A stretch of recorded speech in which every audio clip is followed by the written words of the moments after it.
Okay, you can say anything about this stuff. So, hi, my name is Cindy Diggs, and this is my friend. Hi, I'm Cheryl Lang. We're from Mass General, Brigham.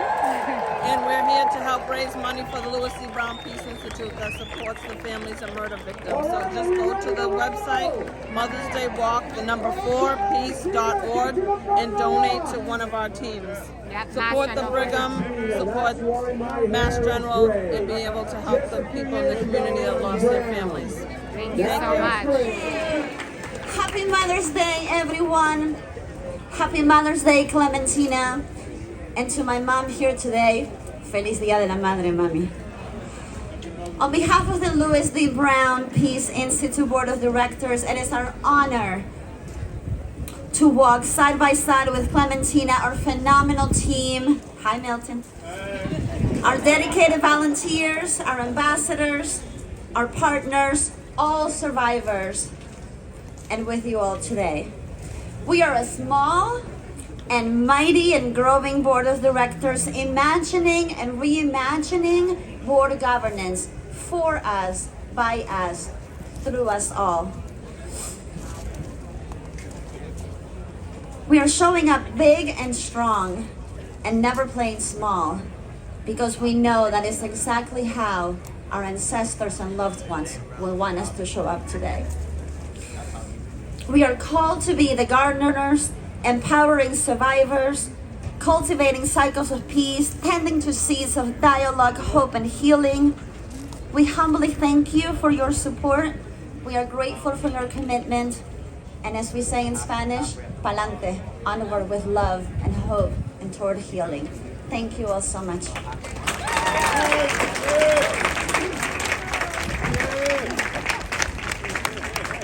Gracias, Dr. Caressa. Now it is my pleasure to introduce one of our walk chairs and a strong supporter of our mission. For over 20 years, Cindy Diggs has been at the forefront of social activism and leadership in the state of Massachusetts, and she brought her own entourage, it seems. Over her career, she has served as an organizer, visionary, and consultant, helping to bring together influencers from the community, politics, and entertainment to facilitate various social action and anti-violence initiatives. Cindy has been recognized by municipal and state leaders for her dedication to serving others and love for the city's youth. I know you want to put together a warm welcome for Cindy Diggs. Wow. Good morning, everybody. So, you all know that I'm a talker, so I'm going to read my speech so that I don't go off topic. So, today I'm here to celebrate the lives of people that we have lost, whether through family, relationships, friendships, or no relation at all. We have all suffered this loss as a society. I first came to this field 20 years ago when I was the wellness manager at Whittier Street Health Center. Our peer leaders were losing their family and friends at the very beginning of the youth violence epidemic. Today's theme, Cultivating Cycles of Peace, is probably the most important because it gives us our marching orders. After volunteering at the Peace Institute in those early days, I realized that there were some things that I could do. I founded Peace Boston in 2005, along with my fellow youth workers and hip-hop community. We wore our Stop Peace shirts and led by example, raising money and awareness for the Peace Institute. 10 years later, I became the walk team coordinator at the same time that I joined the Mass Coalition to Prevent Gun Violence. I'm the vice president now. I did an in-service about the walk to the suburban churches and synagogues to expand our goal of peace ambassadors. Today, I have the privilege of joining Dr. Tabb, the president of Beth Israel Lahey Health, in co-chairing the walk and encouraging our hospital community to get involved because we are survivors too. Shout out to MGH, BI Lahey, Brigham and Women's Hospital, and BMC for reaching our goals. Now it's time for all of us to sow a seed into peace. All the other walks raise at least $1 million. Is our cause not as worthy? We are halfway there, so I'm asking everyone to donate $27 in honor of the 27th annual Mother's Day Walk for Peace to any team, whether you've reached your goal or just showed up today not knowing that this is a fundraiser. Encourage friends to do the same. The walk starts on Mother's Day but ends on Father's Day because we have to include the dads in this situation. So we still have time. So today I am dubbing you all as the Peace Commissioner, Peace Farmers. Sow a seed, and happy Mother's Day, everyone.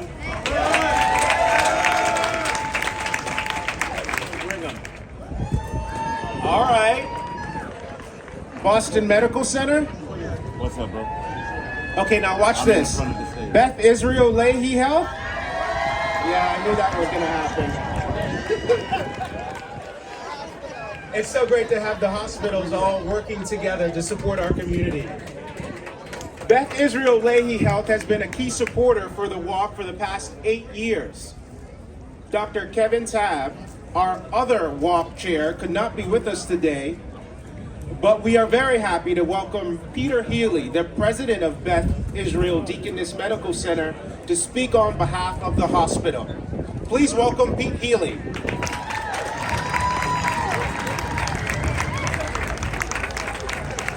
Thank you, Glenn, and thanks to everybody who's here today.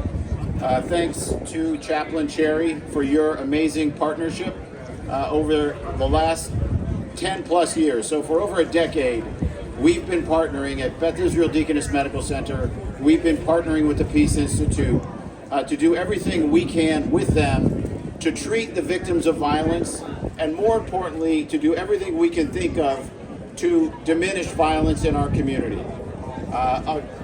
Violence, and particularly gun violence, is a matter of public health. And unfortunately, in this country, it's become an epidemic of public health.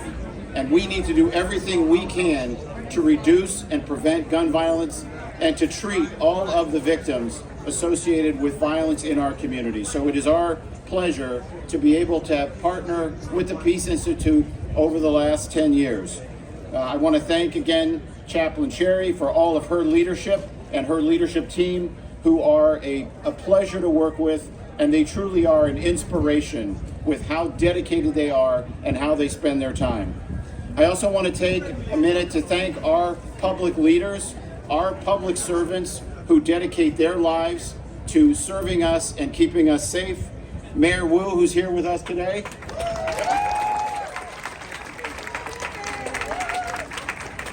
Attorney General Campbell. And Congresswoman Presley.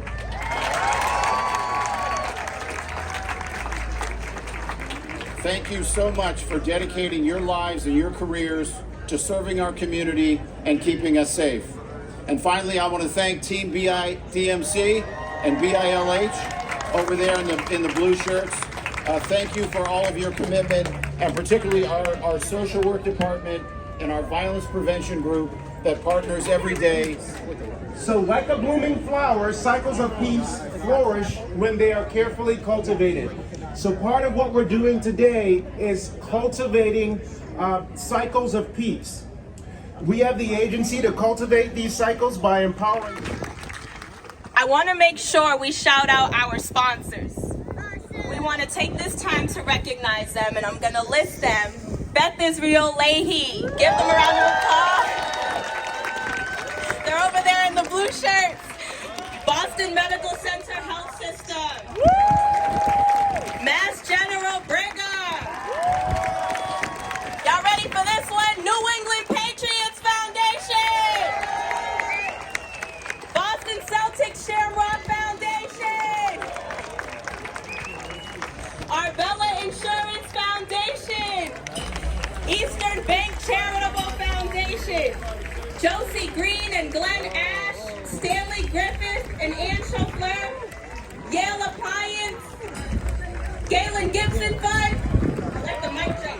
Martin Richard Foundation. Rick and Gita Shea. Trinity Church Boston. Red Sox Foundation.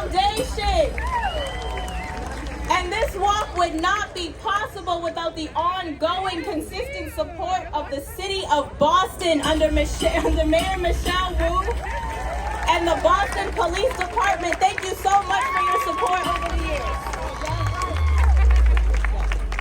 We'd also like to shout out our media partners, NBC 10, Boston, NECN, Telemundo, Dorchester Reporter, our hometown reporter, the Boston Globe, Boston.com, Spark FM in the building. I'm going to turn it over to Glenn to lead us in the rest of the program. Thank you. Thank you, Alexandra. As I mentioned to you guys, I first got involved with the Peace Institute.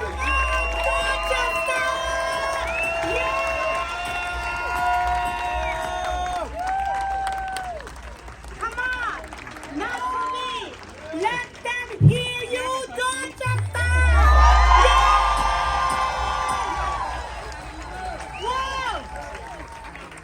Good morning, good morning, good morning. It is a good morning. It is a good morning to be alive in love, in unity, in faith, in hope, in courage, and that F word. Justice, not that F word, not the one you're thinking about. Forgiveness! Yes! Yes! It is such a joyous day. Like many of us, I am filled with mixed emotions. You know, many of us are dealing with our only child. Are we a mother? Are we not a mother? Yes, we are mothers. Many of us are dealing with our own mothers that are not here with us. And how can we celebrate? And then I know for me, my living children, how do I honor with my living children and grandchildren while grieving Louis, who's not here? Yet, as mothers, we know nothing will hold us down. Nothing will hold us down. This cannot happen without the support of the staff and the volunteers, our ambassadors. You know who you are. There will be too many of you for me to call out. But before I go on with my remarks, I'd really like to thank our elected officials and their families for being here. You'll hear from some of them. The others will be introduced as we continue to go, but they gave me 3 minutes. I want to make sure I stay on my 3-minute cue. But I want to introduce, Mayor Wu and her family, our Congresswoman and her family, our state senators. Come on, guys, clap. Because they're here.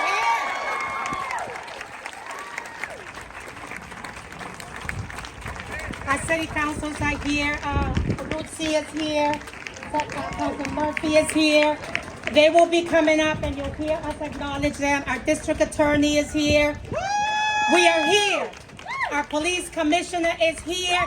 This is a police commissioner who is not going anywhere. And survivors, I need you to hear this. I need you to hear this and hear it well.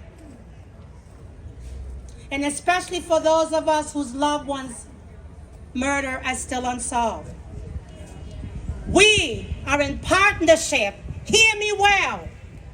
We are in partnership with the Boston Police Department Homicide Unit, and our Family Resource Officer, Daphne and Antonetta, are here in the crowd. So we have a partnership with this police department. It's a commitment that we have to work with them as ambassadors. Listen to me well, survivors. As ambassadors to work with those unsolved murders. Natasha is standing there. Natasha, stand up. Natasha is here. Natasha is leading that ambassador, Unsolved Homicide Ambassadors Group.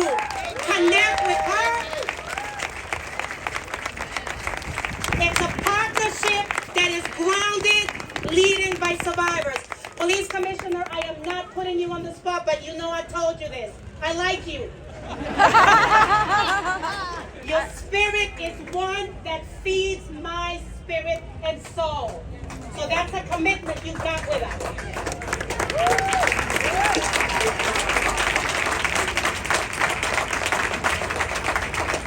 I went off script, so I know Rick is going to pull me in a few minutes. But I just want to highlight what brings us here. We know there are no borders when it comes to murder, trauma, grief, and loss. When families arrive at those steps, when they're connected, whether again it's through the police department, family resource officer, whether it's through our partners, hospital, violence intervention, our advocates, Boston Medical, Brigham and Women, Beth Israel Medical, Beth Israel Leahy, B.I. Leahy, yes, Beth Israel Leahy, or MGH. Families are connected to us in that first 24 to 72 hours to make sure that they're welcome at the Peace Institute so that they can bury their loved ones with dignity and compassion, regardless of where they are. And for decades, because of the support, again, of our community and our funding sources, we have kept our doors open, and our survivors coordinator are responding to families in that initial 24 to 72 hours. I just want to share with you, because when we're talking about raising funds, everybody wants to know, well, what you going to do with the money? But also let me explain, if I was my white counterpart, I would not be asked that question. So today you're going to hear what we're doing with the money. Don't ask me again, what am I doing with the money? Because it's an insult to this community when we're asked, what are we doing with the money?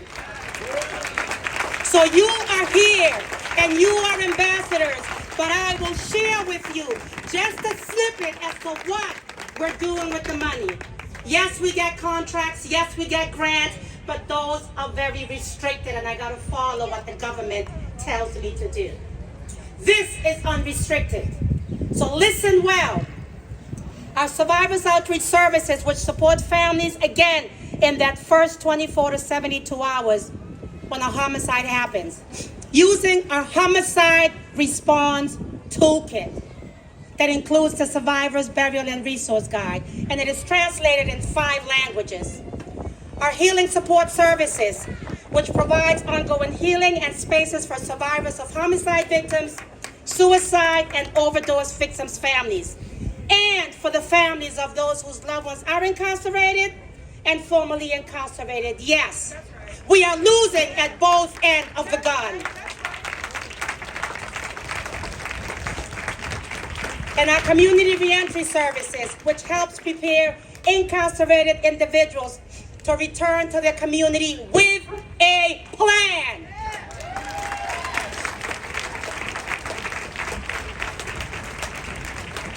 So this is a fund that's being public now.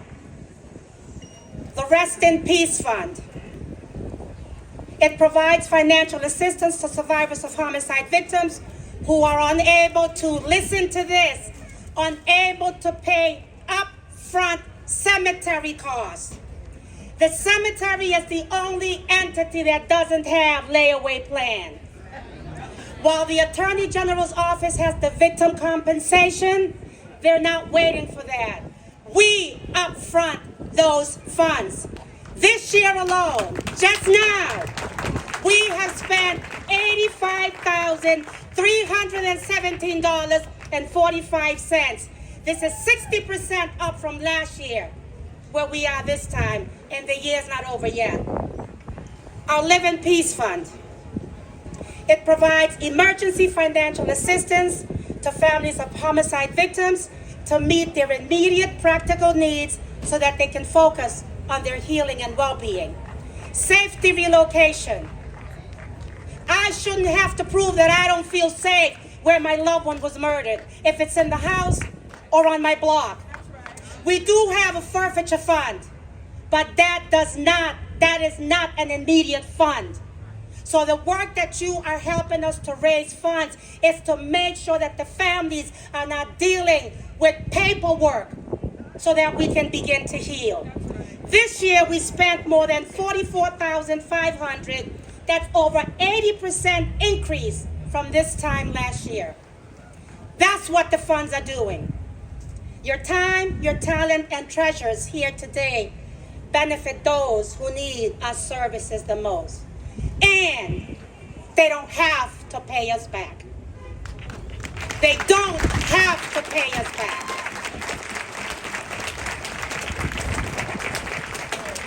But it's not just these direct services that we're doing. We work to engage survivors. I want to share with you just our advocacy and policy. We work to engage survivors and providers in advocacy that promotes dignity and compassion for all impacted by murder, regardless of the circumstances. Thank you, Congresswoman. All, A-L-L, capital letters. Our advocacy work has been impacted by the way policymakers think about gun violence, murdered victims, gang violence. We have led them to behave differently on a policy and interpersonal levels with survivors and their constituents. If we are not calling them, talking to them, if we are only complaining to them, they need to know who we are. They really don't know who we are. So today, our elected officials are here. Talk to them. Let them know who you are. Because as part of, again, our ambassadors group, for the Awareness Month, we will be Survivors on the Hill. I know, last year you probably say, Clementina, you said we were going to Washington, D.C. Well, we ain't had no money and we didn't plan. But this year, we got to start in our own backyard. We got to start in our backyard. So, we're going to be knocking on the doors of our city councilors. Okay? They're here. And our city councilors at large. We're going to be knocking on the door of our state legislators. See, and what you need to know, again, this is not a Boston issue. We've got legislators from across the state right here. And we represent, and so they need to know that even though we don't look like them, their community is also suffering and we are supporting them. So I want to end, I'm closing. I promise you, Rick, I'm closing. Since 2010, homicides have occurred in 148 cities and towns across the Commonwealth of Massachusetts. That's close to half of the entire state. And the Peace Institute has served families across those cities. Our reach is broad because the issue is broad. It impacts all of us, regardless of our zip code, the color of our skin, our class, our culture, and the community that we come from. So here's the call to action.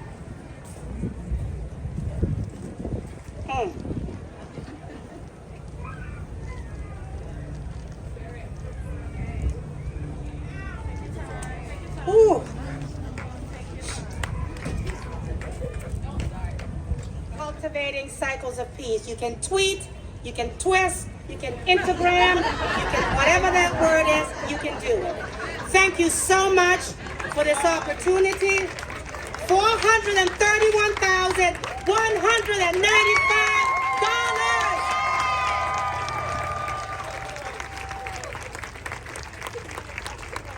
We got 15 minutes left to go before we can raise 600,000. But again, I know some of you have really reached your goal and you're surpassed your goal. If each of you just take your phone, you can donate to LDB Walks With Me. That's my team page, so that I can reach my goal. And make a donation for $27. We can do that. But I'm going to stop now because we got to walk.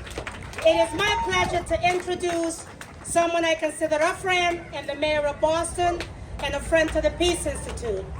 Mayor Wu is a mother, a daughter of immigrants, and an advocate that fiercely believes that we can solve our deepest challenges through building community. She was the first Asian American woman to serve on the Boston City Council and now served as the first person of color and first Asian American elected to serve as the mayor of Boston. She is dedicated in addressing the issues of violence in our community face, and is committed to serving alongside all of us as we cultivate cycles of peace in our community. Mayor Wu, thank you.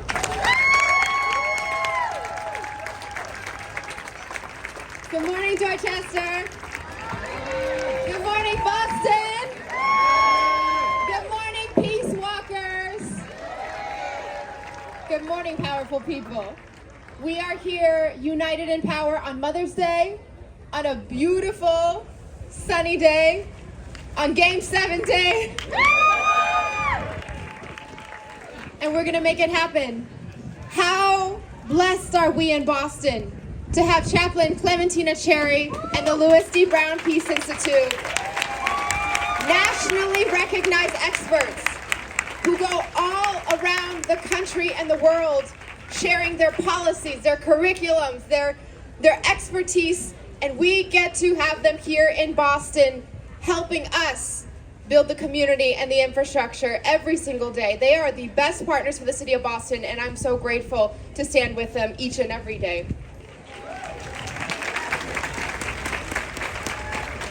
How lucky are we also to have a united front of colleagues who serve in government. Our Congresswoman, Ayanna Pressley, Attorney General Andrea Campbell, the state legislature, the Boston City Council. We're in a challenging time across the world, but here in Boston, our arms are locked and we're gonna march forward together.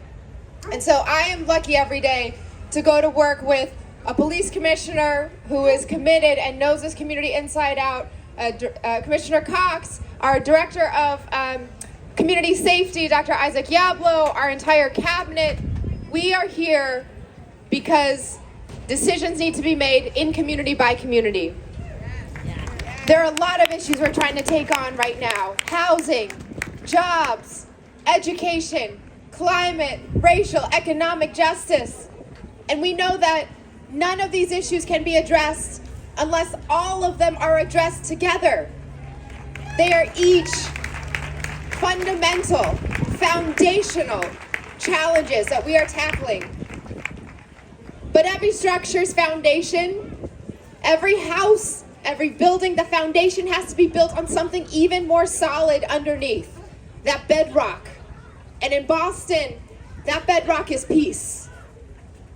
That bedrock is the safety of community to dream, the joy of young people growing and reaching every bit of possibility and potential. Elders in our community sitting in the parks and in our porches and our community spaces, reflecting back on how much the city has grown. We want that peace in every corner of Boston, and we are going to fight for it. Yeah.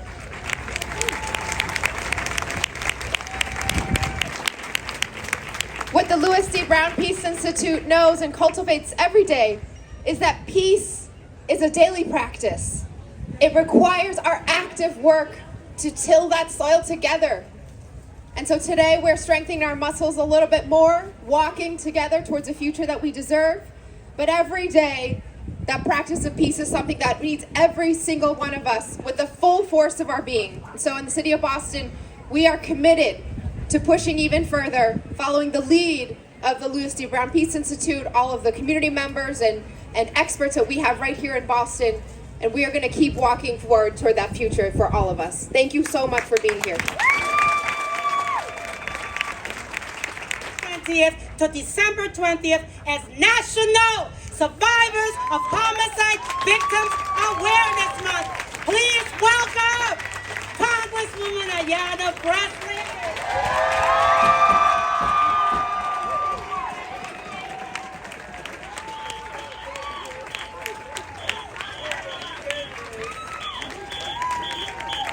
All right, good morning, family.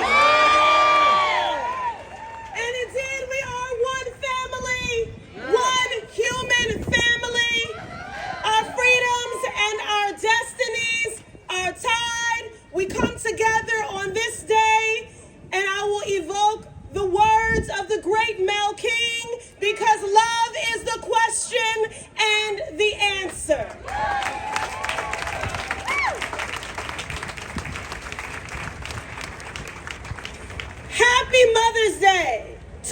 community mothers, to every mother who is a mother by bond or by blood, happy Mother's Day.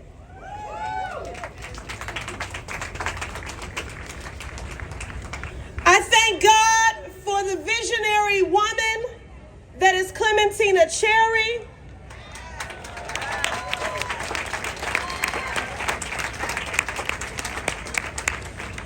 I want to also acknowledge Alexandra, because very often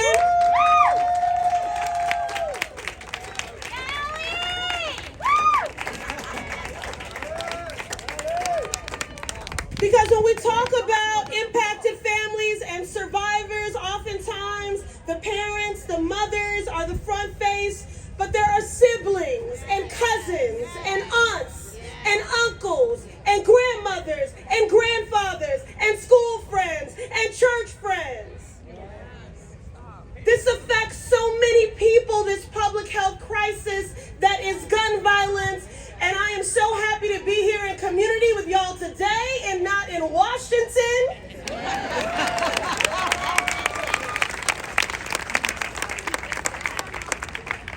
With these people who would rather protect guns than our kids, who don't understand that this is a public health crisis that is facing urban communities, rural communities, suburban communities. That because of gun violence, we have suicide, accidental shootings of children in the home, domestic violence, school shootings, community-based violence. And let me just say this, there is no hierarchy of hurt. So please make sure, when you are talking about the scourge in the public health crisis, that is gun violence, that you hold equitable outrage and compassion for all impacted.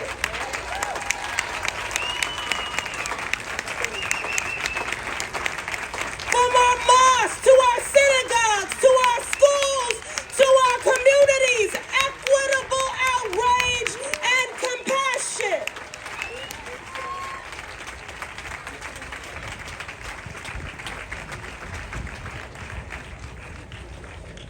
Clementina Cherry, this visionary woman, this woman who practices faith in action. Raise your hand if you're a praying person. I believe in the power of prayer.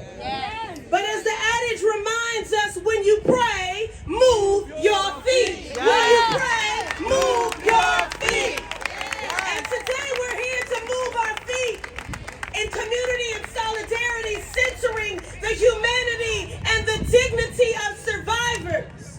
The reason why I have introduced this House resolution for a federal recognition of surviving families impacted by homicide is they need to see you.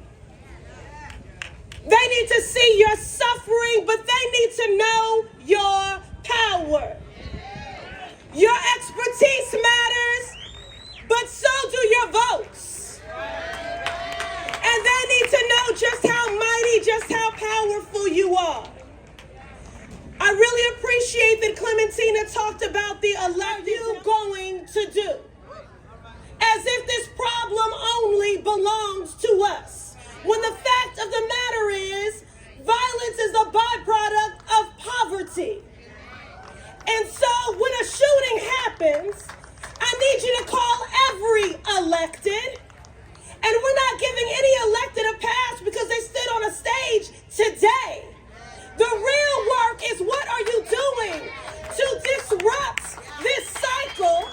We're going to pray for peace. We're going to work for peace. We're going to walk for peace. And we will invest for peace. And you need to demand that.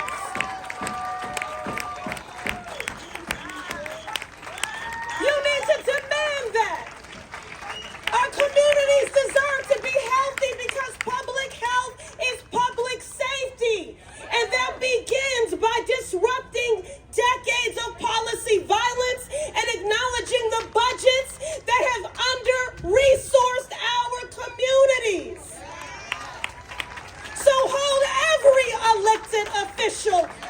accountable.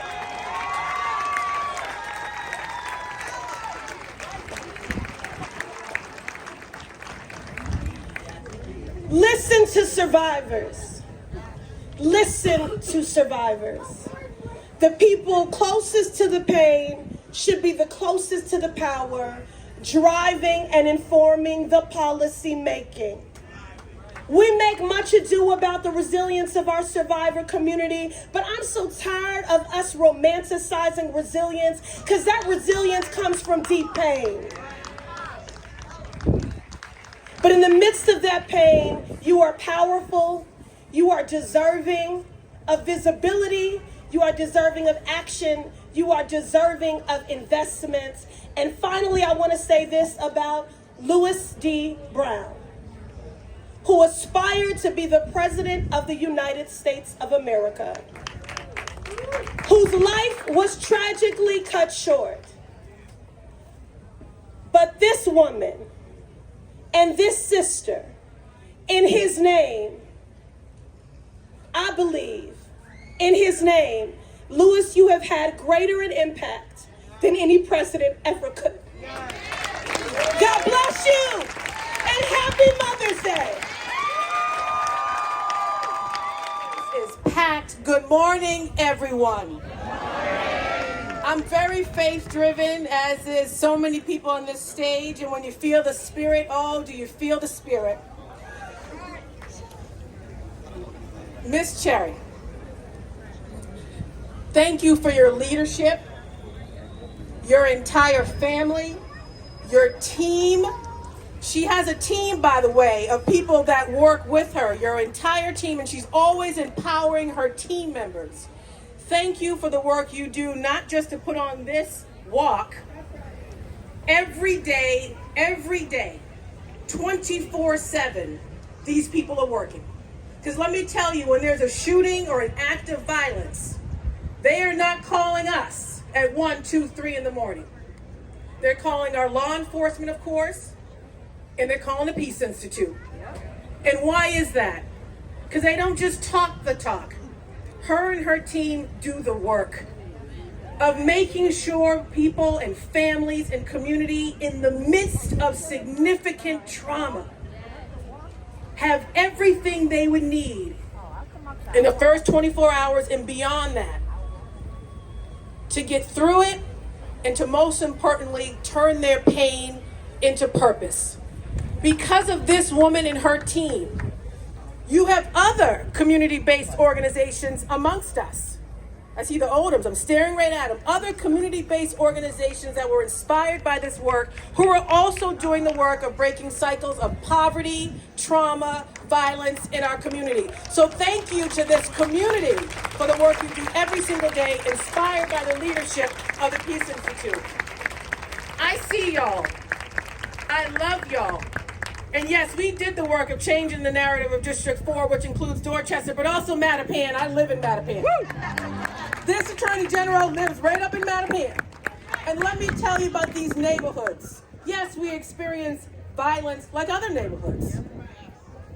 But the problem is, the narrative is that we don't do anything about it. We're doing things about it every single day. Usually with less human capital, less resources, less investment, and of course up against racism and inequities every single day. But this community, D4 and other parts of the Commonwealth, stand up and use their power to make things happen. I did it in partnership as a counselor. That lot, because now the Peace Institute is a developer, but that lot on Westfield, we just got sick and tired of looking at blighted property in our community and said we want to do something about it. So it was me in partnership with community that said we're going to turn these lots into investment opportunities for the very people who live and work in these communities. And that work continues in the city of Boston, and I'm really proud of it. But the other piece that is important, and I'm just going to stress this because I don't know who else has to speak before we have to walk. The Peace Institute, survivors, the people who have experienced the violence, look around. This place is packed.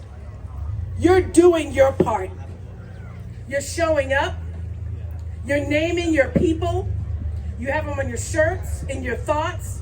You are doing your part. Anyone who discounts the work you're doing, shame on them. You're doing your part. It is now incumbent upon government to do theirs. And let me tell you, government still has a lot of work to do. So anyone who thinks that I don't do politics, I don't vote, I don't pay attention, brothers and sisters, please, you better start voting. You better start showing up. Because let me tell you, you cannot expect government to respond to your needs if you are not in communication and relationship with them. Get in relationship with us. And I'll say this, it is an honor and privilege to be the Attorney General and to be the first Black woman to serve in this role. An honor and privilege. But it will mean nothing. It will mean absolutely nothing. The historic nature of it will mean nothing if I and my team did not do what was necessary to transform systems. And let me tell you, we will not waste this opportunity. We do oversee the Victims' Compensation Fund. And we're going to make sure that to a community that you feel safe in as you deal with your trauma. Housing, critical, we can do work on that. What else are we going to do? Economic opportunity. It is about poverty. None of us are going to solve and eradicate violence overnight. Any elected official that tells you that, they're lying. We cannot. But what we can do is quickly work with a sense of urgency to create more jobs, more housing opportunities, to absolutely put money back in your pocket when you're discriminated against, on your job, in the community, you name it. Every day the Attorney General's office is taking on the bad people to put money back in your pocket. We can do a lot in the context of economic opportunity. But if every elected official did that, we might be able to eradicate poverty overnight. So get political. Get political. Vote, vote. I'm a praying woman, yes, but also do. Vote, vote, vote. And if you're sick and tired, maybe consider running for office. And I just quickly have to acknowledge my team. Yes, I am on the face of things, Andrea Campbell, but it's not just about me. I have an incredible team of folks from the Attorney General's office, lawyers and staff. It's an office of almost 600 people from Springfield, New Bedford, Worcester, and Boston. We represent all of the Commonwealth. Yes. And we are not going to leave anyone behind. This office, this team is incredible. There's a group of folks here walking in partnership with you. To everyone who works in the AG's office, I love each and every one of you. To the whole well-being committee to make sure our wellness is good, God bless y'all. God bless y'all. But at the end of the day, as you walk today, enjoy it. Happy Mother's Day to the mothers, the caregivers, the community. Enjoy it. Model, yes, what peace looks like for our community. But at the end of the day, don't forget why we do this work. I'm a mother of 2 boys. It is about breaking cycles and making sure the next generation does better than the last. I see y'all. I'm a partner in this work. God bless you, and God bless every single one of you. Thank you.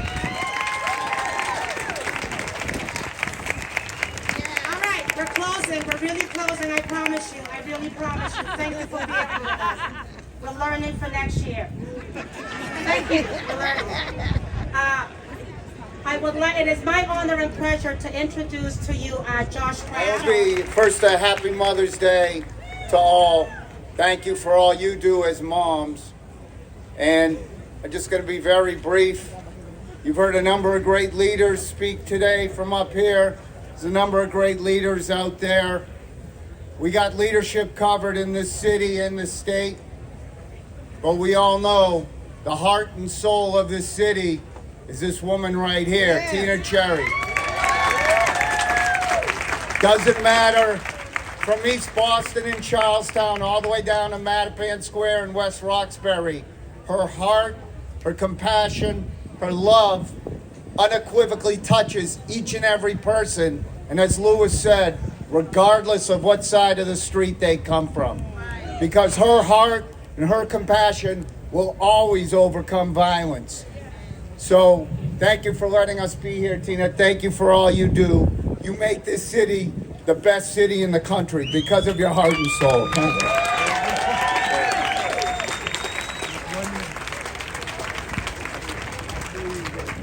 All right, thank you, Josh Kraft and Clementina. So along with Josh Kraft, we have a brand new friend of the Peace Institute that we are very excited to introduce you to. You probably know who he is already. He's a defensive standout and captain of the New England Patriots.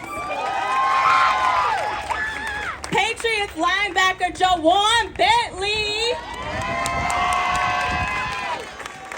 All right, now what Jawan's here to do this morning is he's going to announce the top 6 Survivor fundraising teams. The top 6 Survivor fundraising teams. If you've been paying attention to the website, you know who you are. So when he calls your team, I want the mothers and the grandmothers of those teams to come to the stage very quickly so we can take a photo with Jawan. And the siblings, mothers, grandmothers, siblings. All right, Jawan, come on. Good morning, good morning, good morning. Well, first and foremost, before we get started, I just wanted to formally introduce myself, Jawan Bentley, linebacker for the New England Patriots. Thank you. First and foremost, happy Mother's Day to all moms out there. I want a round of applause for that, for sure. A lot of the times I know you guys' work go overlooked, and now I just kind of want y'all to get embraced. Today's a special day for mothers, for sure. I know I was asked to come up here and just introduce the teams, but I kind of want everybody to kind of look around in the area and just kind of realize how special this is. I'm from Washington, D.C., the inner city, the Washington, D.C., the DMV area, and just coming out here, I wanted to be a part of something special and inspire change. And today, I didn't expect any of this, but man, am I inspired. I'm really inspired. I know it's always tough to try to get a big community together, but if you look around and you just see what you're surrounded by, the different kinds of people that you're with, man, this isn't normal, this is special. It's not normal, it's special. So, with that being said, let's start introducing the teams. Can we get some music in the background? Get something going. All right, team 1, here we go. All right, the Martin Richard Foundation. Denise,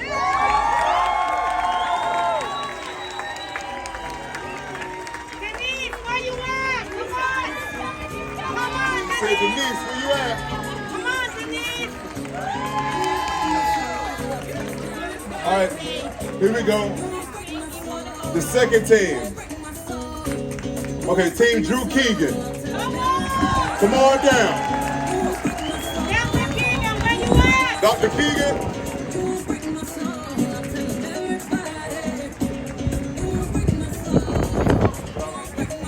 All right, here we go to the third team. Team Jashawn.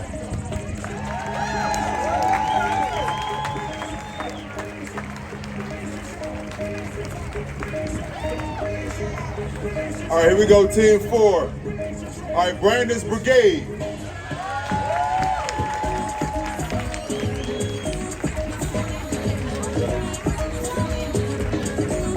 All right, Team 5. Tears into Dancing.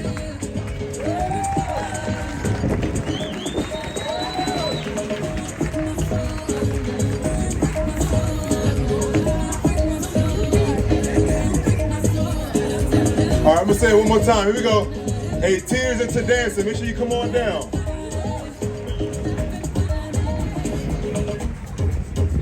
All right, last but not least, Team 6. Team Kanad.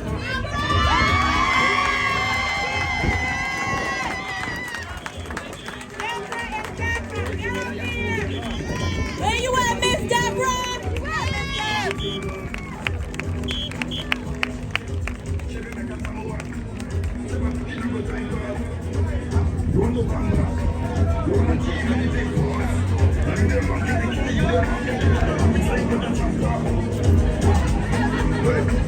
Let me see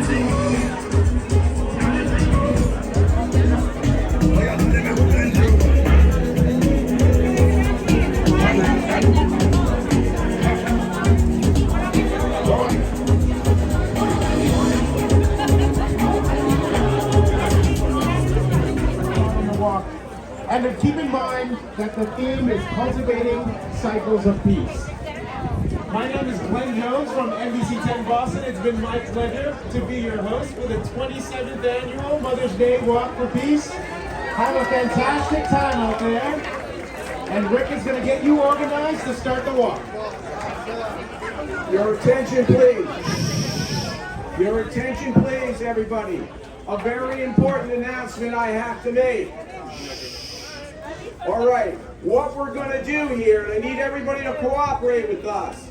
We're going to move the survivor teams to the front of the walk. They're going to head out to stage right here. But listen up, I need your help with something. You've all been very patient with the program. But what I really need to do, when I give you the cue, I need you all to move slowly in here because the Boston Globe, this is really important. The Boston Globe, the Boston Sunday Globe next week has given us a full-page color ad. And how many of you have been in the Boston Globe before? All right, well, here's your chance to be in it again. We have a drone that's going to lift high into the sky and take a photo of us. That photo is going to be part of a full-page ad in next Sunday's Boston Globe, which is read by 600,000 people.